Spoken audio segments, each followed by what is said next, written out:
All right, boxing fans, get ready. Are you ready? Get excited because this past weekend we were absolutely screwed. We were screwed out of these fights. We were conned, we were deceived.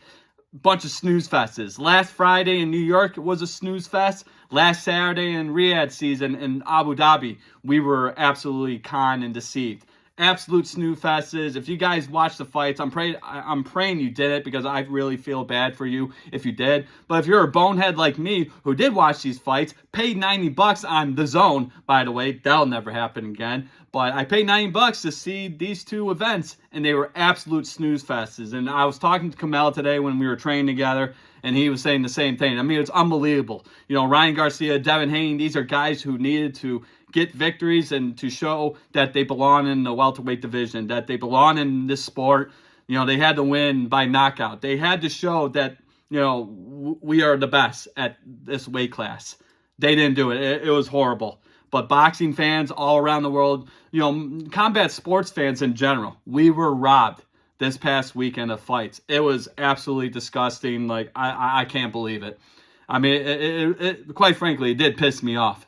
It really did. And I know, you know, we deal with the same thing with the UFC. Sometimes the cards are great. Sometimes they're snooze fests. It happens. You know, it puts us to sleep or we get really excited. Same thing happens in the UFC. Unfortunately, this past weekend it happened in boxing. But for $90, man, throw a damn punch. Please, for the love of Christ. I mean, it was horrible. It was god-awful. I'm praying to God you guys didn't watch it like I did. It was unbelievable. But that's how we start off guys' time today. So thank you for joining me. Zach Bryce here. We got to talk about these boxing events. So we had Ryan Garcia versus Rolly Romero, not Raleigh Romero. He wanted to make that. He wanted everyone to make sure they got his first name right, or else, you know, he'll probably knock me out and put me in a coma for a couple months. But Raleigh Romero, this guy looked absolutely great. He knocked down Ryan Garcia in the second round, double hook. And I think after that, Ryan Garcia could never recover. He wasn't the same after that. You know, it messed up his mind. He was knocked down. You know, he wasn't the same after that. You know, even early in the fight, Ryan Garcia was throwing some good jabs. That jab looked beautiful. It was quick. It was effective. But Raleigh Romero knocking him down in the second round with that double hook. Mentally, I think Ryan Garcia was done. He was just like, you know what, let's just get through these 12 rounds and get the hell out of here. I already got paid. And reports are coming out, Yahoo Sports, CBS Sports. I think those are the two sources that came out. He was already guaranteed $20 million for this fight, and that was a hell of an entrance.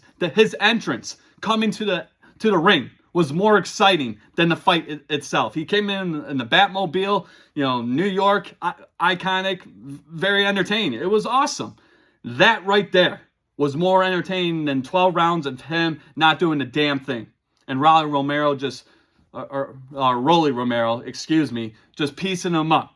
And he looked absolutely fantastic. So good job for Rolly Romero. He deserves that win. So he won by unanimous decision. But yeah, like I said, when Ryan Garcia got knocked down, he was never the same after that. But a complete snooze fest. And, you know, he wasn't throwing the hooks like he did last year in that fight against Devin Haney. We'll get to him in a couple of minutes. But, you know, that fight last year, the big fight last April, the iconic fight, a lot of buzz, a lot of hype around this fight, and Ryan Garcia dominated because those hooks were deadly. Those hooks put Devin Haney on his ass every single time. I didn't see any hooks. If any, it was, you know, blocked by Rolly Romero because he did absolutely phenomenal. But Garcia needed to throw more hooks. That's his bread and butter. But he just, like I said, he got knocked down. Mentally, he was just not in the fight anymore. He was just like, I'm getting paid. Screw it. Let's get the hell out of here. Let's get these 12 rounds done and over with, and let's move on. So, Rolly Romero, congratulations on the victory. You know, Times Square, too. Once-in-a-lifetime opportunity. Ryan Garcia, this is a guy who needed to win, who needed to prove himself in this fight. He needed to get a knockout win. Like, he needed to show us, not just boxing, but the fans, that he belongs in the sport. That, hey, we want to see this guy again. Not just because he's a personality, because he's a good fighter. He's a good boxer. He's entertaining to watch. After that fight, man, I don't know. You know, he's got the name. He's got the brand, I guess. You know, obviously he had issues last year, legal issues. He had a messy year last year, so he's been through a lot. But at the same time, he's a grown man. You got to be responsible for your actions. So with that being said, like I said, it was just horrible. It was a horrible fight. Main event, New York City, Times Square, in the middle of Times Square. When is that ever going to happen again? And he blew it. So I'm pretty sure Oscar De La Hoya was not impressed. He's a Golden Boy promoter. Ryan Garcia fights under him. And Oscar De La Hoya, obviously, boxing fans know, one of the greatest fighters of all time. He was probably pissed off by how his fighter competed last Friday night. So you had that one going on. But then we got to talk about Devin Haney. And, after, I want a little quick side note. After the Ryan Garcia fight, you see Devin Haney on the apron, and he's talking crap to Ryan Garcia. And it's like, what do you have to talk about? Your fight was worse than Ryan Garcia's. It was. I mean, what did Devin Haney do for 12 rounds? Except for running around the ring like this, side to side, not throwing any punches. So I don't know what he's talking about, but I mean, just go sit down with your dad and pretend that you actually did something Friday night. But yeah, Devin Haney, he defeats Jose Ramirez by unanimous decision, but it was an absolute snooze fest. It was horrible. Not a lot of output from both fighters, not just Devin Haney, but Jose Ramirez. I mean, dude, you got to let it rip. You're getting paid that much money. You have to let punches go. You get knocked out, so be it. It's part of the sport. And Haney was moving around a lot. Like I said, side to side, moving, circling around Jose Ramirez the entire fight without throwing a whole lot of punches. It was horrible. And yeah, it was a horrible strategy by Devin Haney and his team. I don't know what the hell they were thinking, but it was horrible. So you had those two fights, god awful, snooze fest. It put me to sleep. Like, bro, I mean, this is boxing. And you wonder why people talk crap about boxing because of situations like this, because of bullshit like this. I'm sorry for dropping bullshit line, but I'm generally upset. I mean, Kamel, you guys know Kamel Macklid, he's upset as well. A lot of boxing fans were not impressed. $90, I'm expecting some action. That was horrible. So yeah, those two fights were god-awful. The best fight on this card was the Teofimo Lopez and Arnold Barboza fight. Arnold Barboza Jr. fight, excuse me. Teofimo Lopez won by unanimous decision. He looked absolutely phenomenal. He retained the ring and WBO light welterweight titles, so good for him. And yeah, best fight on the card because there was actually action from both fighters. They were throwing some good shots. Teofimo Lopez, that jab was absolutely phenomenal, and those body shots were brutal. Arnold Barboza had a couple of nice jabs in that round, but I think he was just overpowered by Lopez because he's quick, and he's going to smother you, and he's going to come after you. Just constant pressure by Teofimo Lopez, and he looked amazing. So that was the best fight on the card. I mean, that's all I got to say about that. So you have that going on. And then, the commentators were talking about the Devin Haney-Lopez next, perhaps. We'll see. And then the Garcia-Haney fight. I mean, after that performance by those two guys, it's got to be off the table. I mean, yeah, I guess if the money's right, they're going to promote it, obviously, because everyone's going to make money. The fighters, the promotions, the streaming service, the zone, whoever streams it. Everyone's making money. So if the money's right, it's going to happen. But after those two performances by Ryan Garcia and Devin Haney, this fight can't happen right now. Wait till maybe Ryan Garcia fights another fighter and then Devin Haney fights maybe Teofimo Lopez. And we'll see how he does against Lopez. But Lopez looked absolutely phenomenal in that fight against Arnold Barboza Jr. So you have that going on. Like I said, both Garcia and Haney, they needed these victories, preferably by knockout. Sending a message, hey, Devin Haney, you got dominated by Ryan Garcia last year. I mean, let's show the world that you're one of the best in the welterweight division. Hey, Ryan Garcia, you got your victory taken away from Devin Haney because you failed a drug test. Let's prove to the world that you can fight clean, right?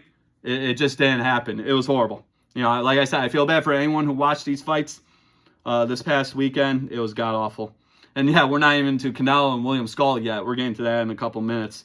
But yeah, obviously I mentioned earlier, Ryan Garcia had legal issues last year. damaging rooms and hallways and hotels. Like, dude, what are you doing, dude? And then he needs to stay off the social media. I mean, he's saying stupid crap. He's doing stupid things. Like, if he has a PR team, a marketing team, a social media team, right? Get him off social media. I mean, seriously, let him focus on boxing.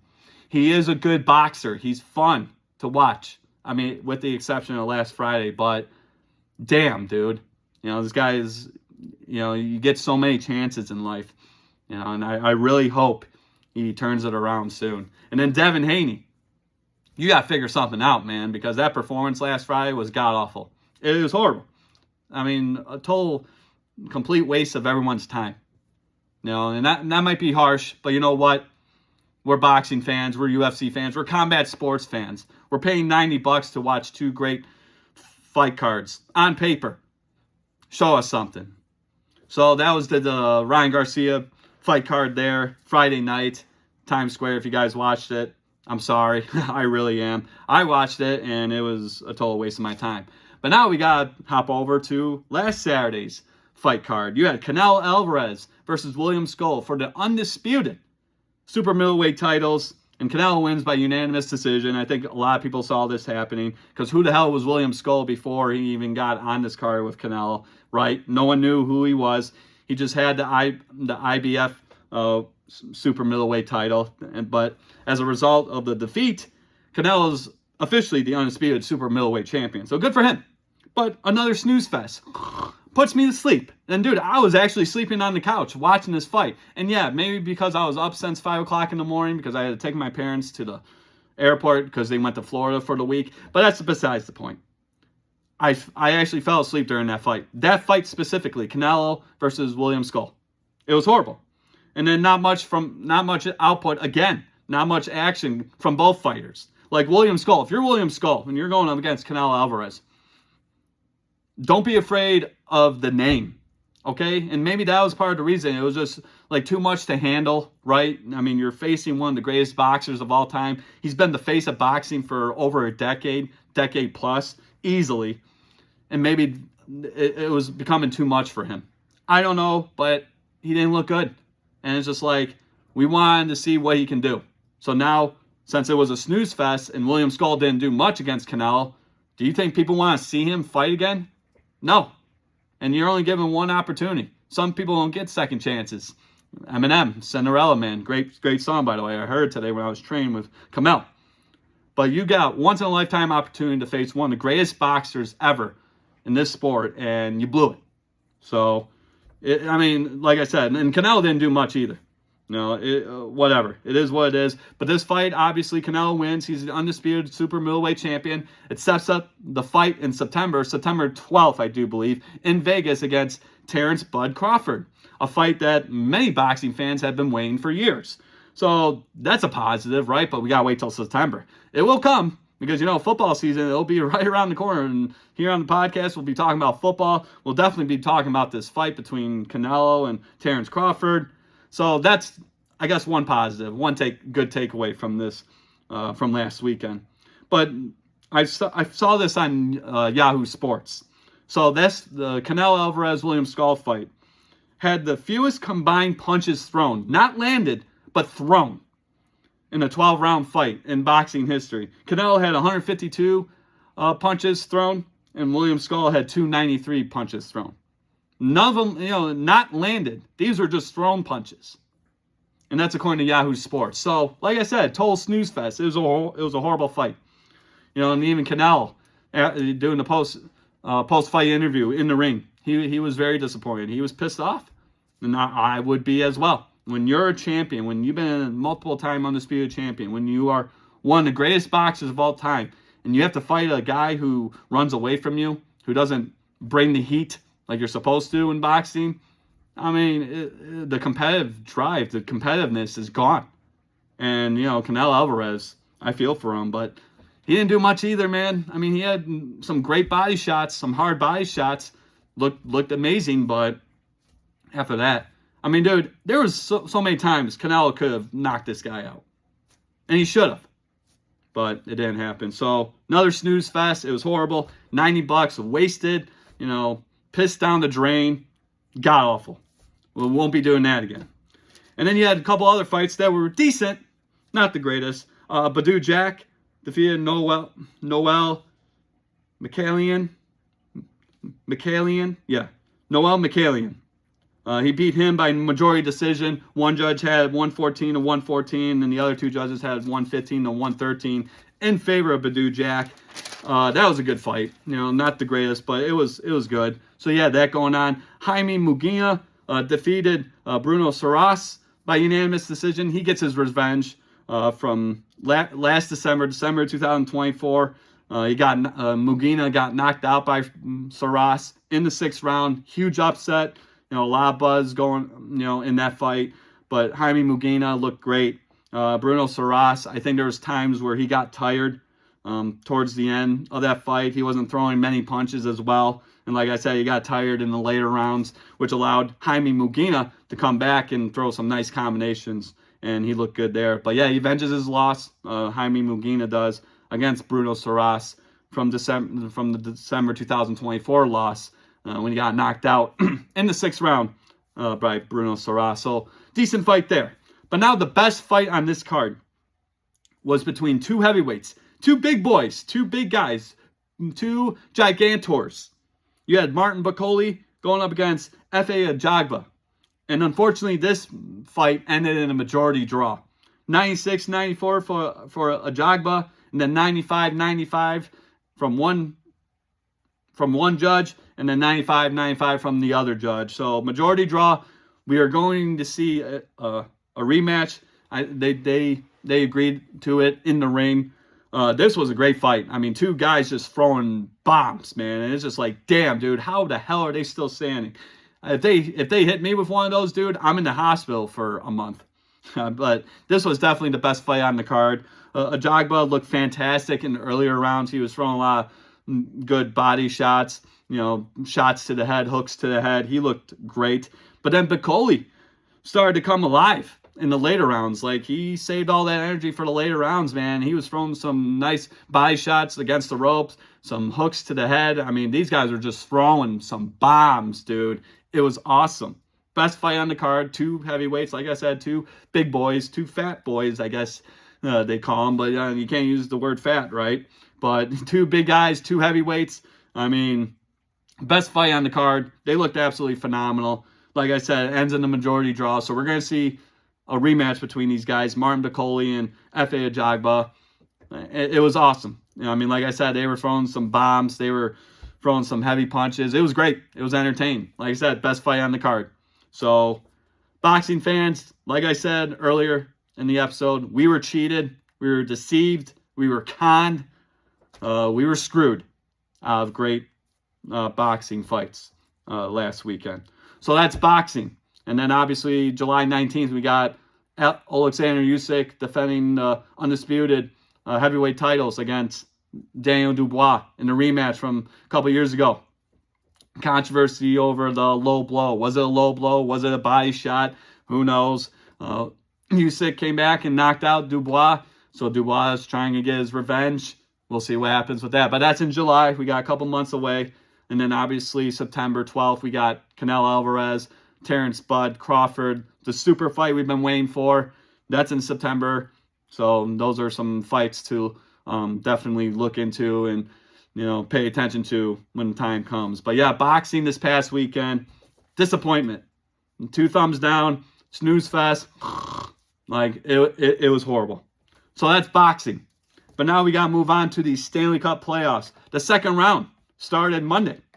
So we're already in the second round, guys. I mean, these Stanley Cup playoffs, I've said numerous times, best setup because anyone can win. Anything can happen. We'll get to that in a little bit. But yeah, second round started Monday. You had the Panthers and the Maple Leafs. Great matchup there. Toronto wins this one 5-4. Great way to start off the second round for the Stanley Cup playoffs. But dude, Toronto Maple Leafs, they were up 4-1 in the third period. You're up by 3 goals in the third period. I mean, that seems like a common theme. Third period collapses, third period comebacks. We got a bunch of them, so hold on tight. This is just the start, right? But yeah, Toronto was up 4-1 in the third period. Florida came back and scored 3 goals tied it up at 4 at one point, but then Matthew Nines nails it, made it 5-3, and then Sam Bennett made it 5-4. So, Florida's fighting. They're not giving up against these Toronto Maple Leafs. But Toronto was able to get the victory. They win game 1 in Toronto. Very good game. Like I said, a great way to start off the second round of the playoffs. William Nylander, one of the stars on the Toronto Maple Leafs, he had 2 goals and assists in this game. And I think he's got 5 points in total throughout these entire playoffs. So he's definitely a playmaker for the Toronto Maple Leafs. And then the Toronto Maple Leafs goalie, Anthony Stollards, got knocked out in the game. Literally got knocked out in the second period early on. He got elbowed by Sam Bennett. The mask came off. There was no penalty called. It was absolutely bananas. Like, I couldn't believe they didn't call that. Like, they always protect the goaltender. No call. I guess we're just going to throw elbows to anybody, not just the goaltender, but to other players. We're just going to rip their face masks off too. But yeah, it was horrible. Yeah, no call by the referees. And that's kind of a shame, because the officiating in these playoffs so far hasn't been that bad. It's actually been pretty good, pretty damn good compared to the NBA playoff officiating. We don't even need to talk about that. I saw so many BS calls in that Knicks Pistons first round playoff series. It's whatever. But hey, they beat Boston in game 1 on the road. So good for the Knicks. Whatever. We don't like them. But anyways, the officiating's been pretty good for the most part. But that no call, elbow from Sam Bennett on the goalie for Toronto, got awful. I mean, you have to call that. That was BS. But then Joseph Woll comes in for Toronto in relief, and he saved 17 shots. He looked good. He gave up a couple goals, and he got scary there if you're a Toronto Maple Leafs fan. And then Sergei Bobrovsky, one of the best goaltenders in the business, stopped 24 shots. But then Toronto survived, man, 5-4. So Toronto, you can't let Florida come back. I mean, these are the defending Stanley Cup champions. You were up 4-1 in the third period, and you almost blew it at home. I mean, let's don't do that, Toronto. I mean, come on, please. But next game 2 is on tonight, 7 p.m. on ESPN in Toronto. Toronto's got to win that one. They can't blow a third period lead. But like I said, great way to start off the second round of the playoffs. Toronto wins 5-4, game 1 in Toronto. Game 2 on tonight, as I mentioned, 7 o'clock ESPN in Toronto. That's going to be a good one. So check that one out. Play some bets. Very good series there. So then we had the Carolina Hurricanes and the Washington Capitals in Washington. Another overtime game. Again, another common theme in these playoffs. We got overtime games. We got third period collapses. We got penalties that are not called that should have been called. Whatever. It's the playoffs. But this one went to overtime. The Hurricanes won 2-1 on the road. And you know how the Hurricanes are. They like to shoot that puck. And Jacob Slavin, who's a defenseman for the Carolina Hurricanes, he got the game winner, 2-1. They win game 1 in Washington. I mean, Carolina looked good. They looked absolutely phenomenal. But yeah, the shots, as I mentioned, Carolina likes to shoot the puck. A lot of offense, a lot of opportunities to shoot the puck. Shots, Carolina 33, Washington 14. So good, big difference there. Washington needs to shoot the puck more, create those opportunities, because that puck can go anywhere. It can bounce off a skate, bounce off a piece of the ice where it bounces and goes into the net, bounce off a stick. You got to create those opportunities. And, when you have 14 shots, you're not going to succeed that much. But then block shots, Washington had 32. So you like to play defense. That's good. And then Carolina only had 9, but this is an offensive-driven team. It's been an offensive-driven team for many years. You got to get shots on goal. You got to create those opportunities for your playmakers. And that's what Carolina did. And they got a lot of playmakers on that squad.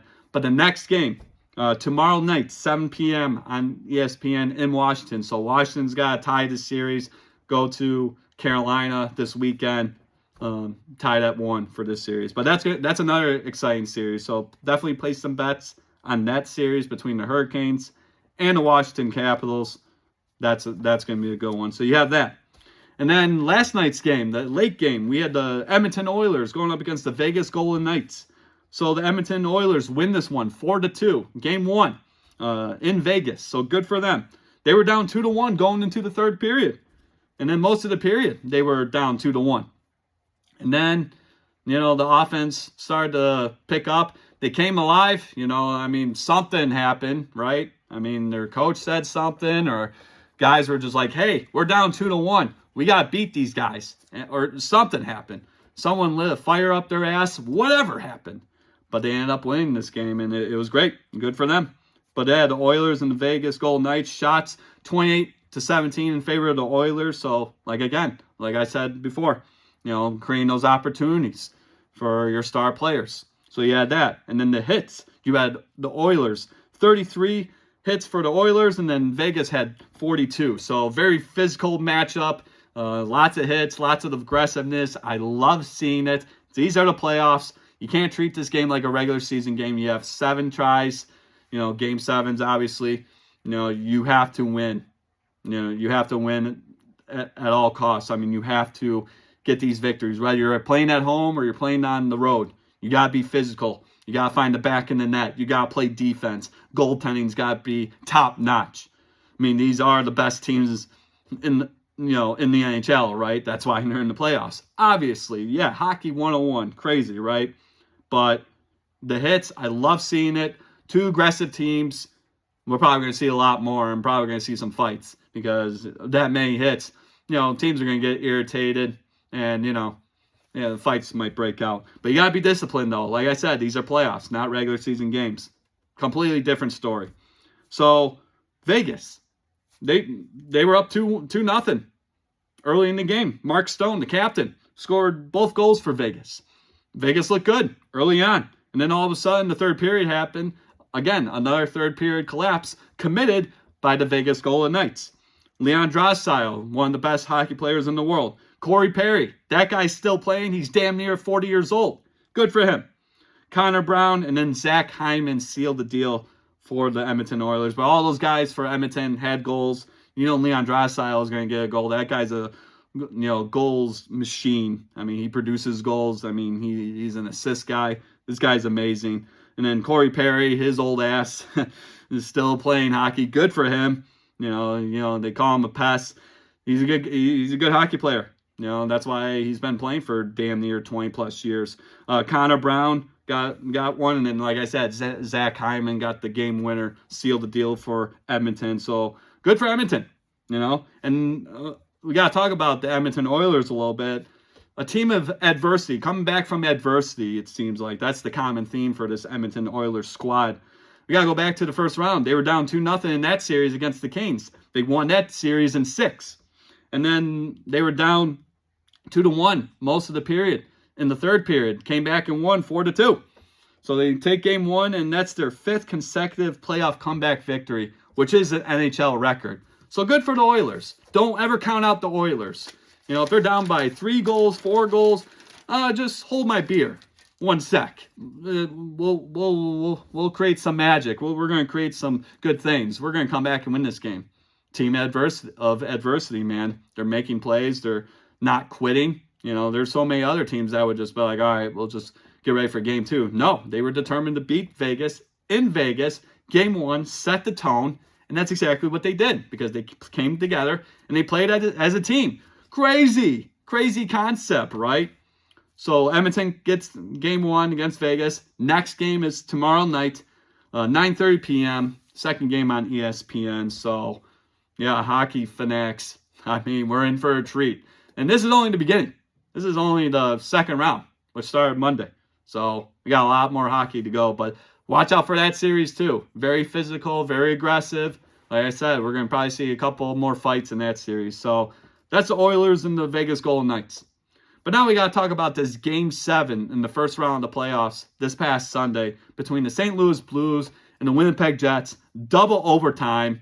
Game 7. Winnipeg has home ice. This was phenomenal. One of the best hockey games I ever watched. No joke. I'm not even BSing any of you. This was one of the best games I ever watched in all my years watching hockey. Jets win 4-3. Crazy, right? They scored 2 goals under 2 minutes to send the game to overtime. They were down 3-1 late in the third period. Under 2 minutes, they were down by 2 goals. And they scored 2 goals under 2 minutes to send the game to the first overtime. So, again, Winnipeg Jets, another team battling through adversity, just like the Edmonton Oilers. Crazy how they're both Canadian teams. Look at that. Crazy. But despite that, unbelievable. Great comeback victory by the Jets to send it to the first overtime. I mean, that crowd went nuts. When that tying goal to send it to overtime happened, dude, that place went nuts. And Canadians, they love their hockey, and they're passionate. Even, combat sports, they love it. Pro wrestling, you see those crowds, I mean, they're cheering for the heel, the bad guy, and they're booing the face, the baby face, the good guy. Crazy. I mean, they have a crazy mindset over in Canada, but that crowd, I mean, dude, that place was shaking. It was so loud when that tying goal to send it to overtime happened. And it was committed by Cole Perfetti. He scored a redirected goal. 3 seconds left, guys, in the game. 3 seconds left in the game. He gets the redirected goal. Send that bad boy to overtime. And now this is playoff hockey. Who's going to show up? Bring your cojones, guys. Let's go. I want to go to the second round. Okay? Screw that other team. This is our time. And, like I said, they're the President's Trophy winners of this year. And they've had, whoever wins the President's Trophy, we've said this before on the podcast, they have a history of getting eliminated early, usually in the first round, second round. So they're moving on to the second round. They're playing Dallas tonight, actually, 9:30 p.m. in Winnipeg. So that'll be a very interesting matchup there because Dallas, they were down, I think 3-1 late in the third period. And they came back and beat Colorado in 7 games. So a lot of teams battling through adversity, not quitting. They want it. They're hungry. Jets, Oilers, Stars. Prime examples there. So you had that going on. So the Jets avoided getting knocked out in the first round for the 3rd straight year. So that probably sat in their minds a little bit. It's like, dude, we've been here before. We got knocked out twice back-to-back years. We're not doing a 3rd straight year. 3rd time's the charm. They beat St. Louis in double overtime, Game 7. They're moving on to the second round. St. Louis is going home. So good for them. They avoided that. So good for the Jets for that. And then in this series too, all the home teams in this series won. So every time they play in St. Louis, they won. Every time Winnipeg hosted, they won. Crazy. So all the home teams won in this series. The St. Louis Blues, one of the hottest teams coming into the playoffs. They got that second wild card spot, that final wild card spot in the Western Conference there. They had a 15-game home winning streak coming into this game.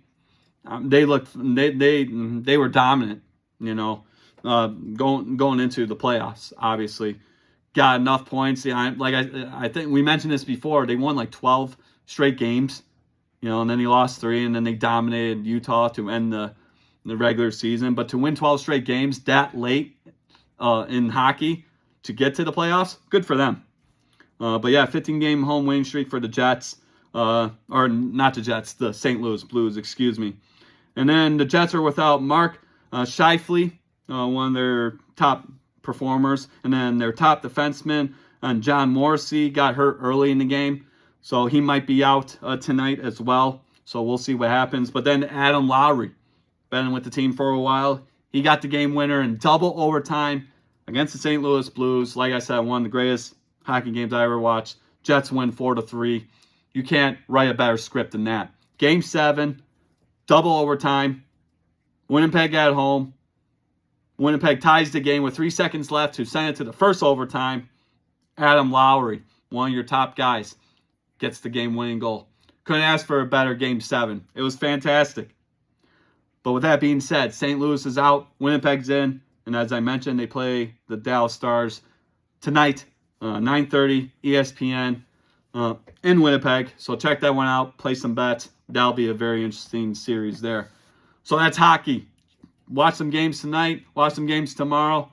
Second round, it's officially here. And it's only going to get a lot better. So get your popcorn ready, get your favorite beverage, and watch some hockey, man. It's going to be absolutely phenomenal. So that's hockey. That's the Stanley Cup playoffs. We got to talk about my Detroit Tigers. As you can see, I'm wearing the Detroit Tigers backwards today because, that's how we do it here in Michigan because, we're cool, right? But Tigers, they didn't play yesterday. Inclement weather in Colorado. They got a doubleheader tomorrow. I thought it was going to be today, but it's tomorrow, actually. They got 2 games, 3:10 and 6:40 p.m. tomorrow. Weird times. I know it's Colorado. They got a different time zone than us here in Michigan. But that's cool. This road trip for the Tigers has been phenomenal. They woke up. I literally think they woke up as soon as they left Comerica Park a couple weeks ago. So they took 3 out of 4 against the Angels. They avoided a sweep against the Houston Astros to start this road trip. So we got to mention that, right? But I want to talk about this Angels series. So 4-game series, we won 3 out of 4. That's great. We won the series. I'll take it. This early in the season, great. They're 22-13. These Detroit Tigers, first in the AL Central. Their last 10 games, they have a 7-3 record. Phenomenal. I love it. Pitching's good. The offense is finally cooking. I love seeing it. Javi Baez batting over 300. That's nice to see because, 6-year, $140 million contract he signed in December 2021. I think it's time for you to show up and, do your job. I mean, you're getting paid all that money. Be a baseball player. And he's doing good. I can't complain right now. Hopefully he stays healthy. Hopefully he doesn't get in a slump. Knock on wood. But, it might happen because it is baseball. It's a long season. 162 games. Man, a lot of things can happen. But you know what? Right now, the Detroit Tigers look absolutely phenomenal. Can't complain. I've watched more Tigers games this year alone than I've had the past 10 years. So that's a positive, right? The Bryce is back watching baseball, so that's good. So game 1 against the LA Angels, we got to talk about this. So they came back. Another comeback victory by the Tigers. They were down 4-2 in the 8th. And then they had a 5-run 8th inning. And then a 3-run 9th inning, these Detroit Tigers. They won 10-4, game 1 against the Angels. And then game 2, they had an 8-run 9th inning. 8 runs, guys. Riley Green, the guy who's been struggling, that homestand, he looked absolutely horrible. But now on the road, especially against these Angels, he had 2 home runs in the 9th. 2 home runs in the 9th inning. That is the first time in MLB history that anyone's accomplished that. All these years in baseball, right? Baseball has been around for hundreds and hundreds of years. Riley Green is the first baseball player, first MLB player to have 2 home runs in the 9th inning. All these years of baseball, it's never been done until last week. So good for you, Riley Green. We need that bat. You made history. So good for you, man. And the Tigers won that game 9-1.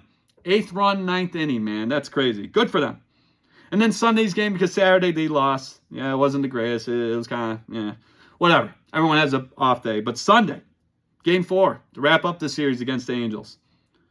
They won 13-1, these Detroit Tigers. Colt Keith homered. Kerry Carpenter had a home run. Trey Sweeney had a home run, so our bats are picking up. I like seeing that, especially Colt Keith. I had Tyler Mizzy on the show a couple of weeks ago, and he was talking about that. He was like, oh, Colt Keith needs to come alive. Riley Green needs to swing the bat on this road trip. They're doing good. Kerry Carpenter, he's good. He's hitting some home runs. Trey Sweeney, another guy who's hitting home runs, so good for these guys. And then as a result, as of right now, they got a game tonight, 8:40 p.m. in Colorado. Hopefully the weather holds up, but you got that going on. Kerry Carpenter, he leads the team in batting average. He's got a .295 batting average. Spencer Torkelson leads the team in home runs. He's got 10. He's got 27 RBIs, leads the team. Zach McKinstry has a .375 on-base percentage. That's absolutely phenomenal. He leads the team in that category. And then Riley Green leads the team in hits. He's got 37. So these are guys that, they're our money makers. They are our playmakers. These guys have to stay healthy. They have to be consistent. And like I said, it's baseball. There's 162 games. Consistency is key, but unfortunately, you're going to deal with some stuff. Okay, injuries are going to happen. You can't avoid it. Slumps are going to happen. Can't avoid it. Losing streaks could happen. Let's try to avoid that. Please, especially this hot start that the Tigers have right now. They come home this Friday against the Texas Rangers for a 3-game series, and then they got the Boston Red Sox as well, and then they got to go back on the road, open that series up against the Toronto Blue Jays. But you know what? What I'm seeing out of Tigers right now, bravo. I mean, just keep it up, boys. You look good. So, yeah, Tigers game on tonight, 8:40 p.m. FanDuel Sports Detroit, or wherever you get your Tigers games. Check that one out, 8:40 against the Colorado Rockies, who are god-awful. So that should be a win for our Detroit Tigers. So that's baseball. Now we got to hop over to UFC. There was a UFC fight on last weekend. Corey Sandhagen beat Davison Figueiredo in the main event. And then Bo Nickel got knocked out, suffered his first mixed martial arts defeat, his first UFC loss. So, yeah, where does he go from here? I don't know. He's a great wrestler, but that wrestling can only take you so far. And he got exposed last Saturday. But instead of watching that, I watched those boring-ass fights for boxing. But whatever. We already vented about that. We got to talk about UFC 315 this Saturday. Main card starts at 10 p.m.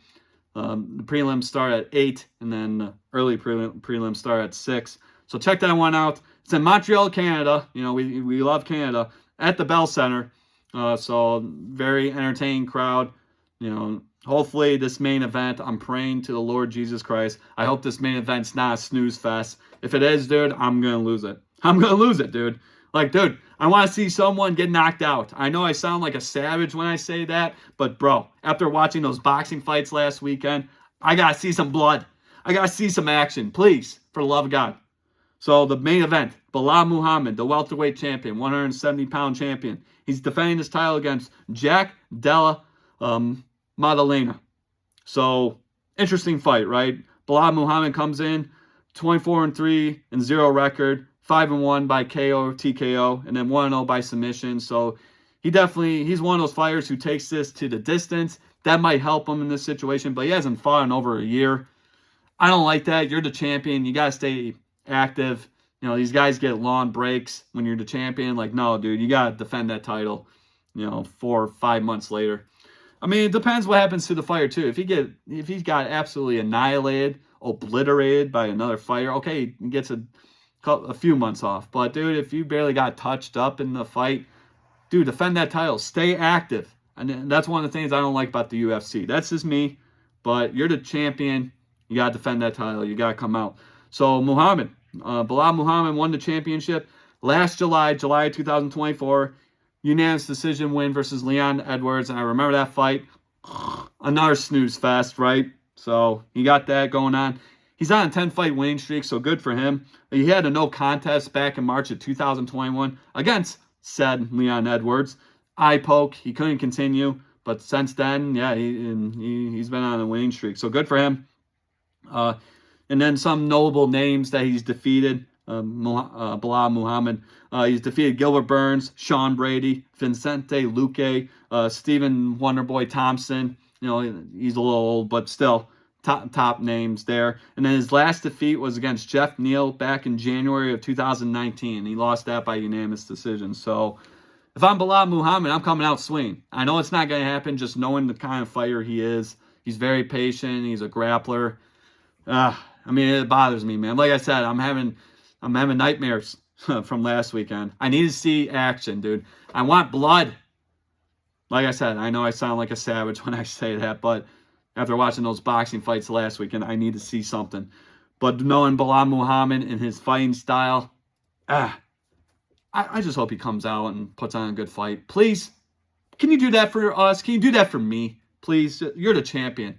Prove that you are the top guy in that division and that you deserve that championship belt or title, I should say. Yeah, whatever. So you got that going on. And now the opponent, the contender, Jack Della Maddalena. Maddalena. I think it's Maddalena. Jack Della Maddalena. He's on a 17-fight winning streak. He's got a 17-2-0 record. 12-0 by KO TKO. So he knocks people out. He's got 12 victories by KO TKO. So he might hunt Belal Muhammad's head in this fight. That'll be interesting to see. And then he's 2-1. He's got 2 victories by submission. So he's on a 17-fight winning streak. Jack Della Maddalena. And his last fight was a KO TKO victory against Gilbert Burns at UFC 299. So you had that going on. He has an 8-0 UFC record. You know, I don't know. I mean, if Jack Della Maddalena comes after Belal Muhammad, Muhammad's in trouble. My opinion. You know, just knowing Belal Muhammad, his ground game, and, you know, how patient he is. I don't think Maddalena is going to be that patient in this fight. It's a championship fight. You know, 5 rounds. Obviously, Belal Muhammad has the experience, so that might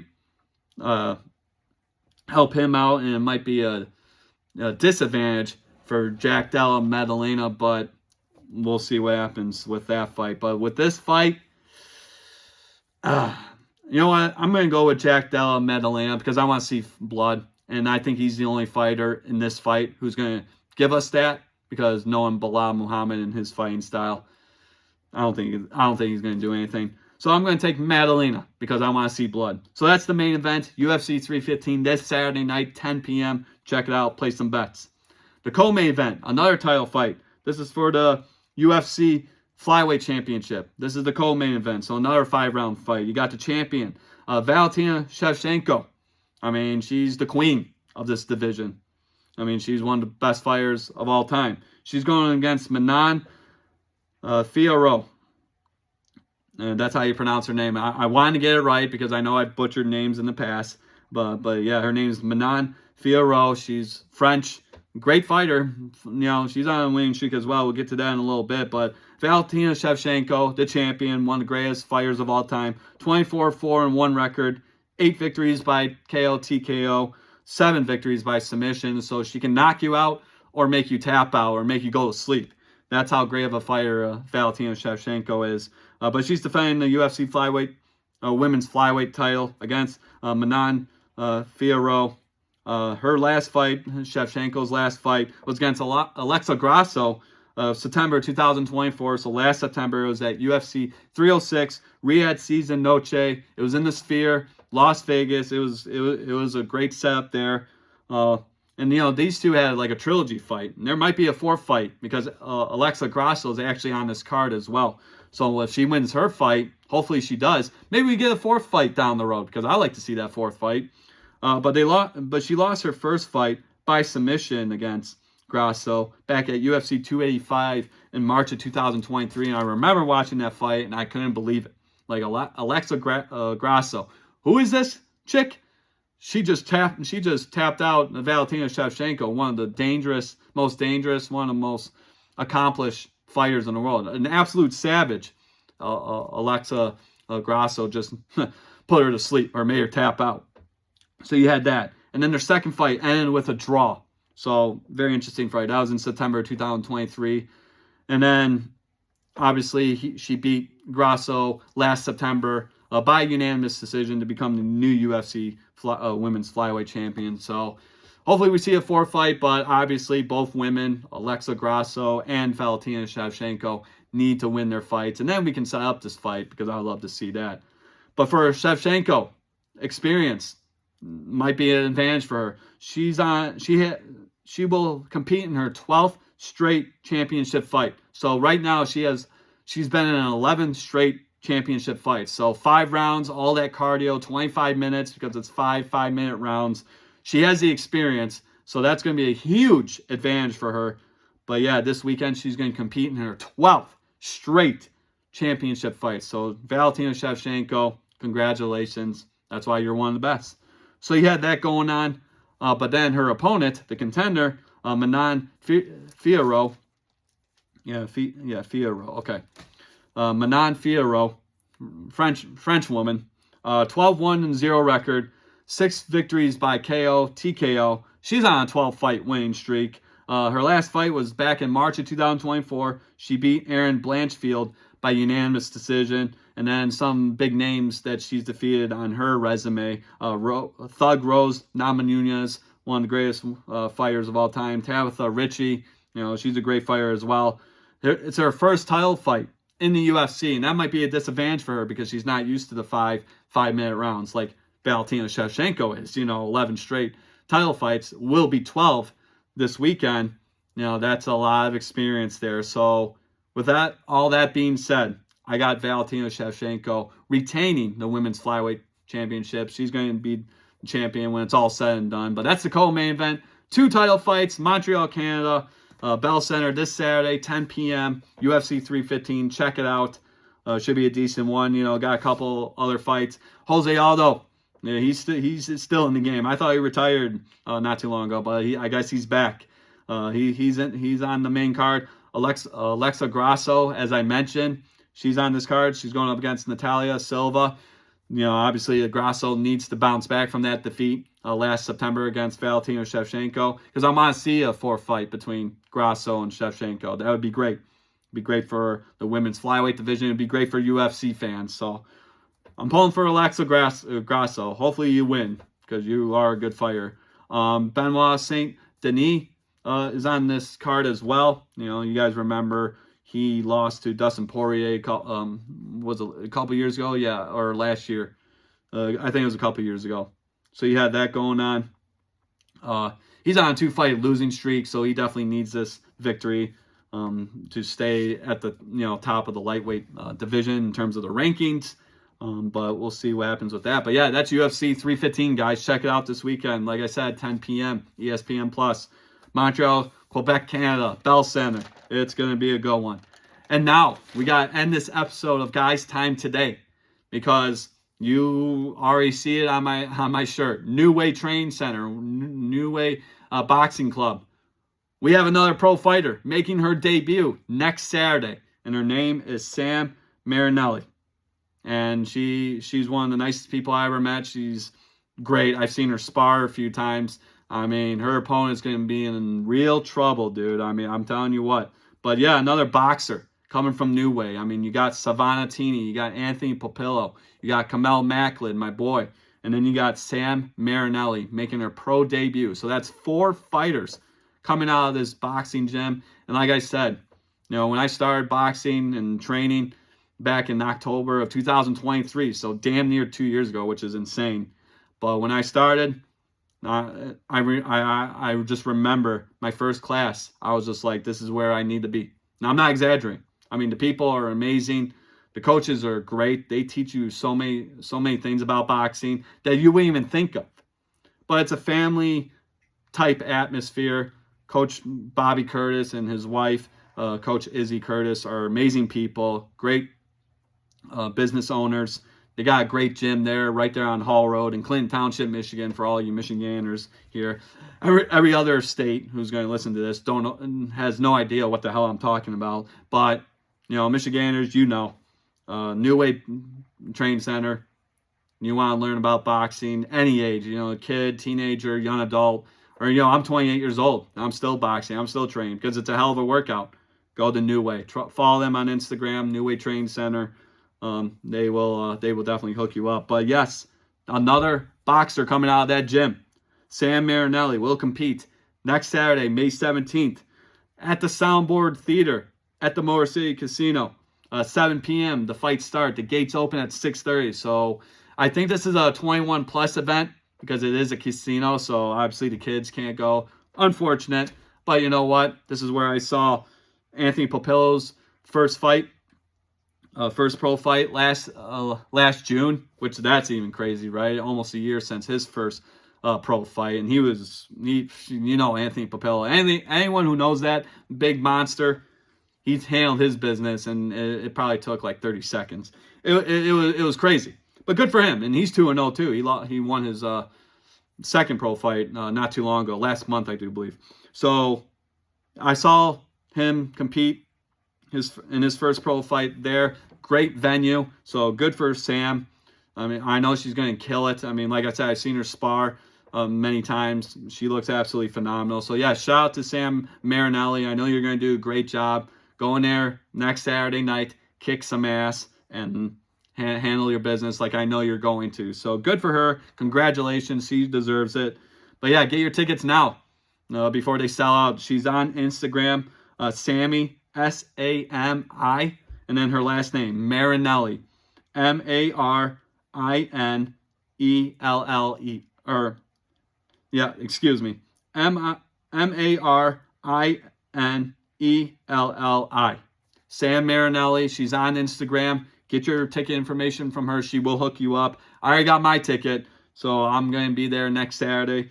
And follow her on Instagram. She's on Instagram. She has a Facebook page. I think that's her full name, Samantha Marinelli. Just look up Sam Marinelli, whether you're using Facebook or Instagram.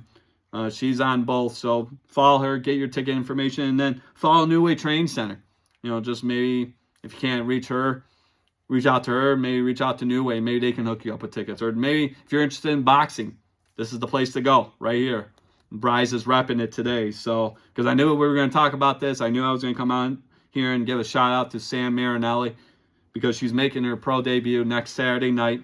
Soundboard, Motor City Casino, 7 p.m. fight start. It's going to be awesome. But yeah, congratulations to Sam. You are going to do fantastic. 1-0. Make it happen. And I know you are, but let's go in there and handle our business. Kick some ass, take some names, and start your pro career on the right foot. 1-0, representing New Way. Sam Marinelli, congratulations. You're going to do amazing next Saturday night. So that's my shout out to her. Like I said, congratulations on turning pro. She deserves it. And it's going to be a fun time next Saturday. So, like I said, 21 and older, reach out to her on Instagram. Like I said, SAMI, Sammy, and then her last name, MARINELLE, or ELLI, excuse me. She's on Instagram, Facebook. Get your ticket information from her. You don't want to miss this one. Next Saturday, Motor City Casinos at the Soundboard Theater. Sam Marinelli making her pro boxing debut, representing New Way. You got 4 fighters now. I mean, they're absolutely phenomenal. So that's this episode today. So thank you for joining me on Guys Time. You already know the drill. YouTube, Spotify, Apple Podcasts. I will get that out to you guys today. And it's Wednesday, so watch some Stanley Cup playoffs, watch some NBA playoffs, watch some Tigers baseball. You got fight night this weekend with UFC 315. It's supposed to be very nice here in Michigan. I don't know how it is everywhere else, but I'm going to be enjoying this weekend. Might have a stogie. We'll see what happens, but it's going to be a great weekend weather-wise here in the state of Michigan. But yeah, obviously, you got fights, you got hockey, you got hockey playoffs, the Stanley Cup playoffs, the NBA playoffs. You got the UFL if you're interested in that. Dwayne "The Rock" Johnson's football league. So yeah, lots going on. Play some bets, enjoy the weather, and stay safe out there, my friends. All right, the Bryce is out. Have a good one, and stay tuned for another episode. All right, peace out. The Bryce is out. Have a good one, guys. You guys are amazing.